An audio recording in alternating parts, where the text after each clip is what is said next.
General, magandang hapon po. Pakibati po ang ating mga kababayan. Magandang hapon po. Ako po si General Pokis, ang chairman ng United People's Initiative.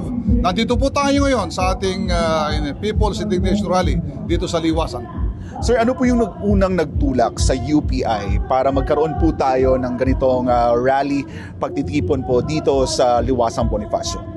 Ang UPI ay mayroong mga iba't ibang adhikain, mga advokasya. Isa dito ay dito sa anti-corruption ito, yung mga pananagutan dapat ng mga taong nagnakaw sa bayan. So ito ngayon ang nagtulak sa atin para mag-organisa ng ganitong mga pagtitipon o yung mga indignation rally na ito. So ano ba yung mga pangunahing mensahe natin na nais natin ipaabot sa Marcos administration, lalo na po sa ating Pangulong Bongbong Marcos Jr.? Tulad ng ginagawa natin dati, maski nung nakaraang taon pa, ang hinihiling natin sa pamahalaan sa pamagitan ng ating Pangulo ay itigil na itong mga matinding korupsyon na ito.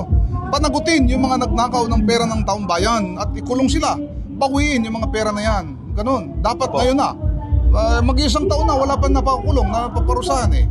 Sa inyong pananaw, sir, kung hindi ito matutugunan ng administrasyon, itong ang mga issue ng katiwalian, ng korupsyon, ano po kaya ang magiging kahinatnan ng ating bansa? Ang UPI ay tuloy-tuloy na nagkakandak ng mga ganitong pagtitipon, ng mga rally, hindi lamang dito sa Manila, sa Liwasan, kundi sa iba't ibang lugar ng Pilipinas, mga syudad, mga probinsya, mga bayan-bayan. So padami ng padami ito, habang hindi pinaniwalaan, hindi nag-action ang gobyerno, ay tutuloy-tuloy na dadami ito hanggang sa dapat lahat na, buong Pilipinas na ang mag-rally dito. Kay Attorney Virgil Garcia, parang nakita ko po doon sa isa sa mga hinahawakan po na placards ay yung panawagan na mag-resign si Bongbong Marcos Jr. Ano po ang masasabi po natin dito? Well, yung panawagan ng BBM resign, hindi pa panawagan ng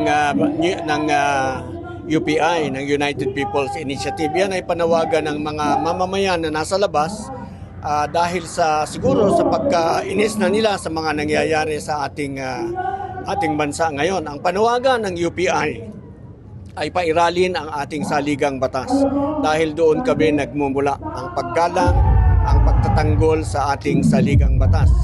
Marami po. Mamaya, tanungin mo sa akin kung ano pa yung gusto naming mangyari. Opo. Sir, ano yung inaasahan natin na magiging bunga po ng sabay-sabay na pagkilos na ito? Alam po natin, hindi lang po ito sa Liwasang Bonifacio. Tama po ba?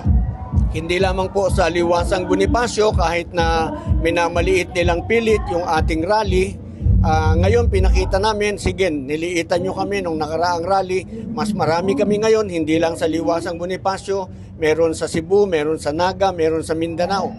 Sa susunod po, mas malawak, mas marami hanggang hindi kayo nakikinig sa amin. Ang panawagan namin, pagbitiwin nyo sa pwesto si Boying Remulla dahil siya ang pasimuno ng lahat ng kaguluhan dito. Hindi siya patas, hindi tama ang ginagawa niya, mapagmalabis siya at hindi siya sumusunod sa ating saligang batas.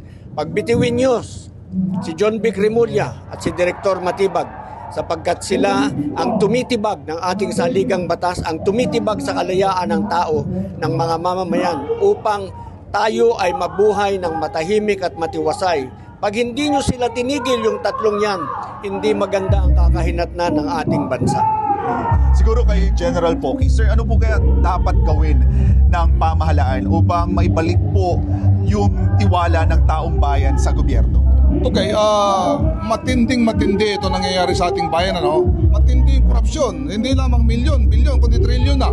So, babalik lang yung tiwala ng taong bayan kung talagang may mga malalaking tao, yung mga talagang pinakamataas ang dapat mapanagot, may kulong sila. Lahat ng mga involved dyan dapat makulong, ibalik ang pera, bawi ng pera, yun lang. Yun ang inihiling ng tayong bayan. Pero parang nangyayari, sir, parang nakukulong yung mga kritiko po ng administrasyon. Katulad po ni dating Congressman Mike Defensor, nila Senator Rodante Marcoleta, at ng iba pa. Sa tingin po ninyo, sir, ito po ay tunay na accountability or this is a political persecution? Yun nga ang masama doon, Ang nangyayari, may mga nakakasuhan, nakukulong, pero yung mga taong may kasalanan, yung mga nagnakaw, wala, libre pa rin eh. Ang nangyayari, kung sino pa yung nagsasabi na totoo, yung magsasabi ng papahayag ng damin para matigil tong korupsyon ito, sila pa ngayon yung kinakasuhan. Tulad ko, kinasuhan ako, di ba? Inaresto ko. Eh wala naman akong ginawa kundi magsabi ng katotohanan. Si Senator Marcoleta, ganun din. Si Congressman Mike Arroyo, Defensor, ganun din. Silang kinukulong. Eh wala pa nakukulong yung mga nagnakaw ng mga bilyon-bilyon na yan eh. Yung dapat ang gusto natin maparusahan. Ito mga nagnakaw na ito. Bilang panghuli na lang po sir, ano na lang mensahe natin sa ating mga kababayan po. Nagpapatuloy ang inyong rally po sa pangunguna ng UPI. Tuloy-tuloy po yan, kaya yung mga kababayan natin, inaanyayahan po namin kayo na makisama, makiisa dito sa ating mga pagtitipon na ito, itong ating pagpapahayag ng ating damdamin, yung ating galit dito sa nangyayaring korupsyon na ito sa ating bayan. Hindi tayo galit sa mga ahensya ng gobyerno, hindi tayo galit sa pamalahan, galit tayo sa mga nagwawalangya dito sa ating mga bayan. Yun ang gusto nating ipahayag. Kaya sana yung mga kababayan natin na ganun din ang nararamdaman, lalong-lalo na yung mga mahihirap na talagang tuloy pa rin tuluyan, nagsakripisyo, naghirap. Sumama po kayo sa amin. Hindi lamang po sa Manila, kundi sa iba't iba pang lugar dito sa ating Luzon, Visayas, and Mindanao. Ipahayag po natin at tayo po ay manindigan at sabihing tama na, sobra na itong mga kawalangyan nangyayari sa ating bayan.